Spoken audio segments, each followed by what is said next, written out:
Story 1. The Lady Beyond the Glass. Father Daniel sat hunched over his desk, afternoon sunlight filtering through stained glass, casting crimson and amber shards across his sermon notes. The scent of burnt incense hung in the air, mingling with the musty aroma of leather-bound books lining his study walls. The jarring ring of the telephone shattered his concentration. "Father Daniel speaking," he answered, his voice carrying the calm authority of 20 years in the clergy. "Daniel, it's Michael." The voice trembled uncharacteristically. "Something's happening at the funeral home. I need you to come." Father Daniel straightened. Michael Thompson had directed Oakwood Funeral Home for 15 years. They'd guided countless families through grief together. Never had he heard such fear in his friend's voice. "What's wrong?" Father Daniel asked, concern etching his forehead. "There's a woman," Michael whispered, "in the mirror down in the preparation room. She wears a black veil, just standing there, watching me. 3 nights now. I'm not crazy, Daniel." A chill swept through the study despite the warm evening. "Have you checked for reflections? Maybe something casting shadows?" "I've checked everything," Michael insisted. "There's nothing to explain it. But I see her clear as day. Her eyes follow me." Father Daniel sighed. He didn't believe in ghosts, but Michael's distress was genuine. "I'll come tomorrow morning."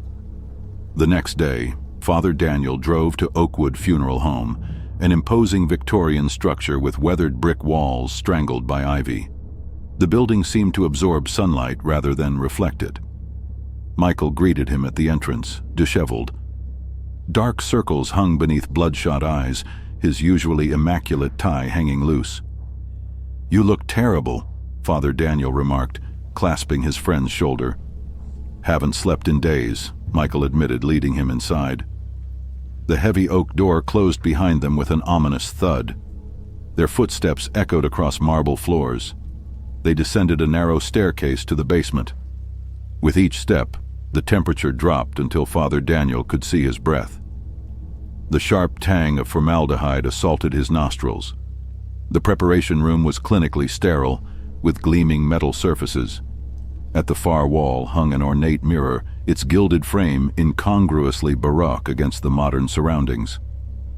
"That's where she appears," Michael pointed, keeping his distance. "Every time I look up from my work, she's standing right behind me." Father Daniel approached cautiously. His reflection stared back, alongside Michael's tense figure. Nothing unusual. "I don't see anything," he said, turning back. "Perhaps it's tied to a specific time." "Just stay a while," Michael pleaded. Hours passed without incident when the preparation room door opened. 2 women entered, Emily and Sarah Smith, come to arrange their mother's funeral. Michael composed himself immediately, leading them upstairs to the consultation room. Father Daniel followed, observing the sisters' grief-stricken faces. Emily maintained rigid control, while tears flowed freely down Sarah's cheeks. The consultation room was warmly lit, with a decorative mirror hanging in the corner. As they discussed arrangements, Emily suddenly froze mid-sentence. Her gaze locked on the mirror, color draining from her face. "Oh my God," she gasped. "Mom?" Every head turned toward the mirror. Father Daniel's breath caught. There, hovering behind their reflections, stood a woman draped in a long black veil. Her eyes, penetrating, sorrowful eyes, stared directly at the sisters. "That's her," Michael whispered, rigid with fear. "That's exactly what I've been seeing." Sarah stumbled toward the mirror, tears streaming. "Mom, is that really you? Please, say something." The veiled figure remained silent, but raised one pale hand toward the glass. A terrible wound became visible beneath her veil, a gash across her throat, dark with congealed blood. "She didn't die naturally," Emily whispered, horror dawning. "Dad told us she died peacefully in her sleep." The apparition's eyes narrowed, and the temperature plummeted. The lights flickered violently. "What is she trying to tell us?" Sarah sobbed, reaching toward the mirror. "Don't touch the glass," Father Daniel warned, but too late. Sarah's fingertips connected with the mirror exactly where her mother's hand pressed from the other side. The glass rippled like water, and a whisper filled the room. He did this. The lights exploded in a shower of sparks, plunging the room into darkness. When emergency lights flickered on seconds later, the mirror stood empty. Emily fumbled with her phone, showing a photo. This is Mom. She loved wearing that veil to church. The woman matched the apparition perfectly, delicate features beneath black lace. Father Daniel's skepticism crumbled. "I think your mother has something important to tell you about her passing," he said carefully. The sisters exchanged a look of dawning horror. "Dad wouldn't let us see her body before the cremation," Sarah whispered. "Said it would be too traumatic," Emily added, her voice hollow. That evening, after the sisters left to confront difficult truths, Father Daniel remained with Michael. The building seemed transformed, every creak pregnant with meaning. "Will she come back?" Michael asked, staring into his coffee. "I don't know," Father Daniel admitted, "but I think she needed her daughters to know the truth." 3 days later, the police arrested Mr. Smith for his wife's murder. The sisters thanked Father Daniel, believing his presence had somehow given their mother strength to reveal her fate. Michael never saw the veiled woman again, but other strange occurrences began. Whispers in empty rooms, doors opening on their own, and occasionally, glimpses of faces in mirrors that shouldn't be there. Father Daniel found himself changed. His sermons now spoke of mysteries beyond understanding, of bonds that even death couldn't sever. He visited the funeral home often, drawn by something unnamed. One evening, alone in the preparation room, he gazed into the ornate mirror, pondering the thin veil between worlds. For just an instant, so brief he might have imagined it, a woman in black appeared behind him, her lips curved in a grateful smile. Then she was gone, leaving Father Daniel to wonder how many others lingered beyond the glass, waiting for someone to see them, to hear their unfinished stories. And he wondered, with a shiver that wasn't entirely fear, what would happen if one day one of them stepped through. Story 2. The Echo in the Booth. Twilight descended upon St. Cecilia Church, casting long shadows across the weathered stone floor. Father Daniel lingered in the empty sanctuary, the scent of incense still hanging in the air after Margaret Evans's funeral. The mourners had all departed, leaving behind only the hollow echo of their grief. Father Daniel ran his fingers along the aged wooden pew, feeling the indentations left by decades of faithful parishioners. The church had stood for over 100 years, its stone walls absorbing countless prayers, confessions, and lamentations. As the parish priest, he often stayed late, especially after funerals, offering a silent presence for anyone who might return seeking solace. The autumn wind whistled through the eaves, causing the candle flames to dance and flicker. Something about tonight felt different, heavier, as if the very air carried an expectation.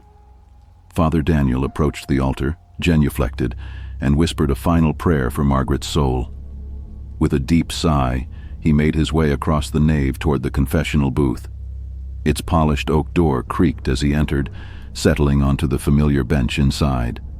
The small space enveloped him with the faint scent of wood polish and aged velvet. He closed his eyes, letting the silence wash over him. "Pardon me, Father, for my transgressions." The voice, low and trembling, sliced through the stillness. Father Daniel's eyes snapped open, his heart quickening. Someone had entered the penitent's side of the confessional without his notice. "I'm listening, my child," he responded, his voice steady despite the chill that crept up his spine. "Share what troubles you." Silence answered him. The confessional seemed to close in around him, the darkness growing deeper. Father Daniel leaned toward the screen, straining to hear even the faintest breath. "Hello?" he called softly. When no response came, he rose from his seat and stepped out of the booth. With hesitant fingers, he pulled open the door to the penitent's side. Empty. Father Daniel's brow furrowed as he surveyed the vacant church. The flickering candlelight revealed nothing but empty pews and dancing shadows. "Is someone here?" he called, his voice reverberating through the vast chamber. Only the wind answered, moaning through the ancient rafters. Yet that voice, it had been so clear, so laden with despair, he couldn't have imagined it. His thoughts turned to Margaret's daughter, Clara. She had been inconsolable during the service, her face a mask of grief as she clutched her mother's rosary. She had slipped away before the final hymn, her departure abrupt and nearly unnoticed. Could she have returned? Father Daniel began a methodical search of the church. He checked the vestry, where shadows pooled in the corners and vestments hung like silent sentinels. He climbed the narrow, winding stairs to the choir loft, finding only dust motes dancing in the moonlight filtering through the stained glass. Even the basement yielded nothing but the musty smell of old hymnals and forgotten decorations. The doors remained locked from the inside. No one could have entered or left without his knowledge. Standing in the center aisle, Father Daniel recalled the local stories about St. Cecilia's. The church had been built on land once deemed sacred by the original settlers, or haunted, depending on who told the tale. He had always dismissed such notions as village superstition, the kind of folklore that clung to any building with history. Now, doubt gnawed at him. Drawn by an instinct he couldn't name, Father Daniel returned to the confessional. He settled once more onto the bench, closed his eyes, and waited. At first, there was nothing. Then, so faint he might have missed it, a soft weeping drifted through the screen. Not words, but the unmistakable sound of someone in profound sorrow. "Who are you?" he whispered, his pulse quickening. "How can I help you?" The weeping intensified briefly, then faded into silence. Frustrated, Father Daniel exited the booth again, scanning the church with renewed urgency. "Save me." The whisper seemed to emanate from the altar. Father Daniel approached cautiously, noticing one candle had extinguished itself despite the still air. He struck a match, rekindling the flame, and stood perfectly still, every sense alert. The temperature plummeted. His breath clouded before him as the shadows deepened. An invisible gaze pressed against him, heavy and expectant. For a fleeting moment, an image flashed in his mind. Not Clara, but a weathered man with hollow eyes, his face etched with decades of guilt. "I'm here to help," Father Daniel said firmly, suppressing his unease. "Speak to me." The air seemed to soften, as if acknowledging his words. A realization dawned on him. Perhaps this soul sought confession, a release from some burden carried beyond the grave. "If you need to confess," he offered, "join me in the booth. I'll hear you and offer peace." He returned to the confessional, settled in, and waited with quiet resolve. The wooden walls seemed to pulse around him, as if the booth itself had become a living thing. After what felt like an eternity, the voice returned, sharp and clear. "Father, my burden is unbearable. I wronged a man, and it destroyed him. I never made amends, and now I wander, untethered and alone." "Tell me more," Father Daniel encouraged, his voice gentle despite the supernatural encounter. "His name was Samuel. We built a business together, but greed consumed me. I stole from our profits, and when he discovered my betrayal, I turned the blame on him. He lost everything, his reputation, his family, his will to live. He ended his life in despair, and I buried my shame beneath false righteousness." Father Daniel's heart ached at the confession, a tale of betrayal and regret spanning decades. "Do you seek forgiveness?" he asked. "With every fiber of my being," the voice replied, its tone raw with longing. "Then by the grace entrusted to me, I absolve you. Find peace." A warmth bloomed within the confessional, dispelling the chill. The heaviness lifted like morning mist before the sun. The presence faded, leaving behind a profound calm.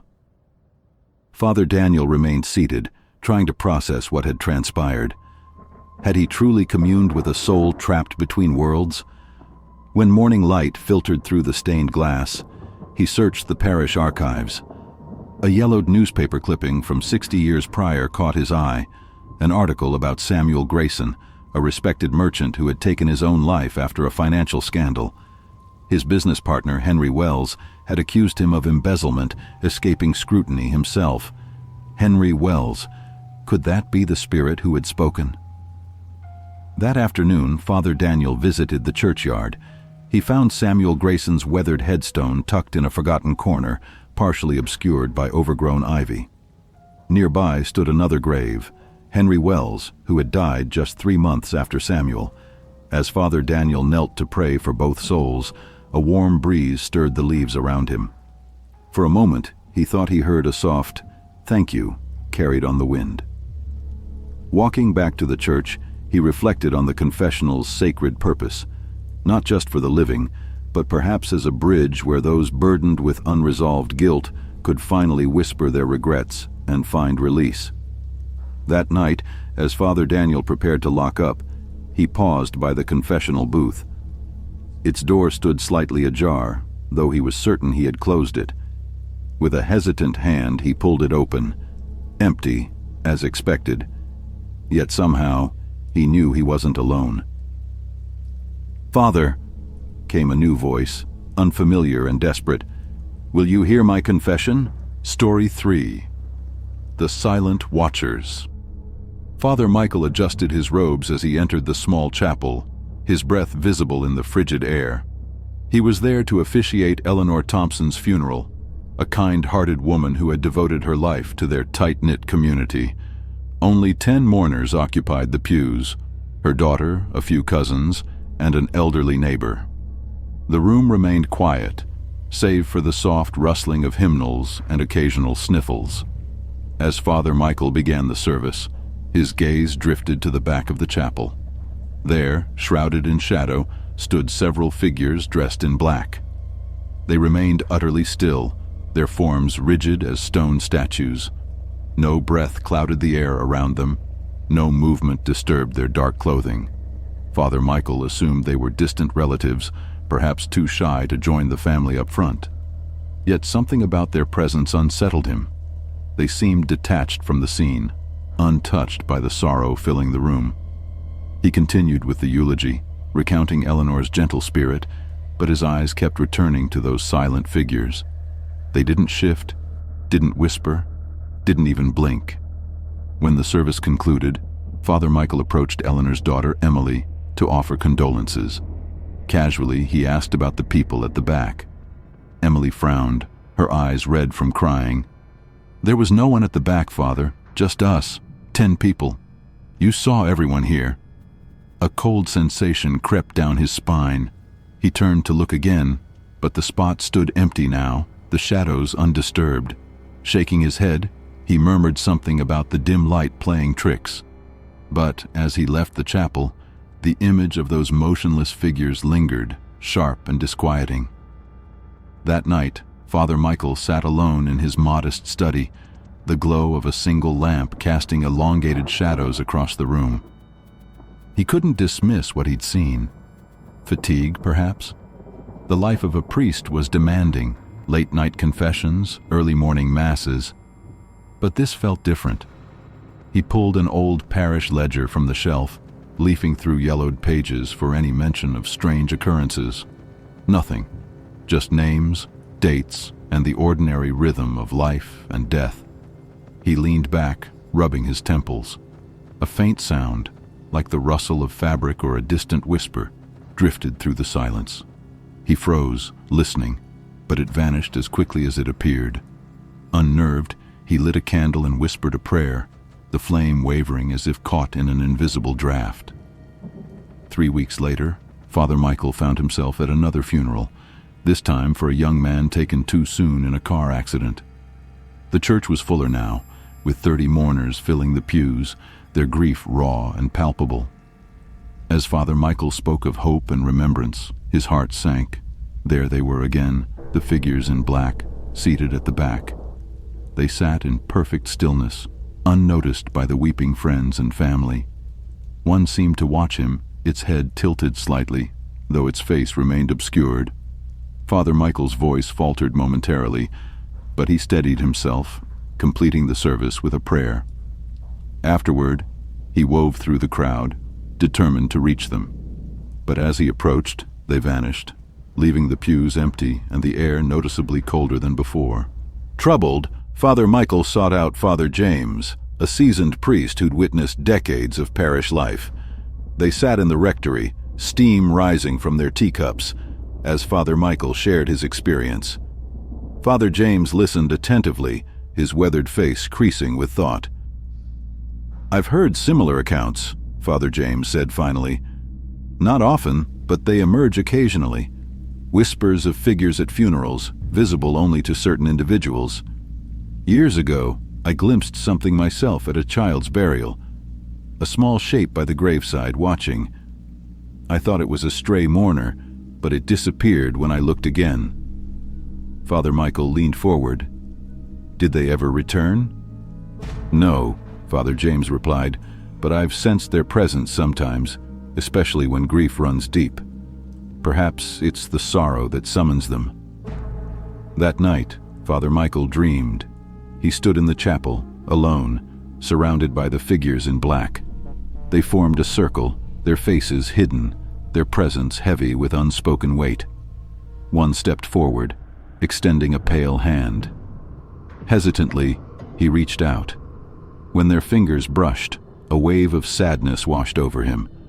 Not his own, but theirs. A grief so profound it stole his breath.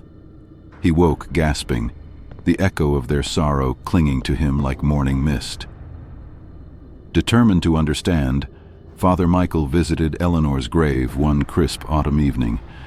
The cemetery lay hushed, the ground carpeted with fallen leaves. As he stood by her headstone, tracing her name with his fingertips, he saw them. The figures in black, standing several paces away. This time he didn't approach them. Instead, he bowed his head and offered a prayer, not just for Eleanor, but for them. "May you find peace," he whispered. The figures seemed to incline their heads, and for a fleeting moment he glimpsed their faces, calm, almost relieved. Then, like fog dissipating in sunlight, they faded away. A gentle breeze stirred the leaves, and Father Michael felt a quiet realization settle over him. These weren't entities to fear. They were the departed, mourning their own passing, drawn to the rituals of the living. By seeing them, by acknowledging them, he'd offered something they yearned for: recognition. From then on, at every funeral he conducted, Father Michael cast a glance to the back of the room. He saw no more figures, but he felt them, their quiet presence, their shared sorrow.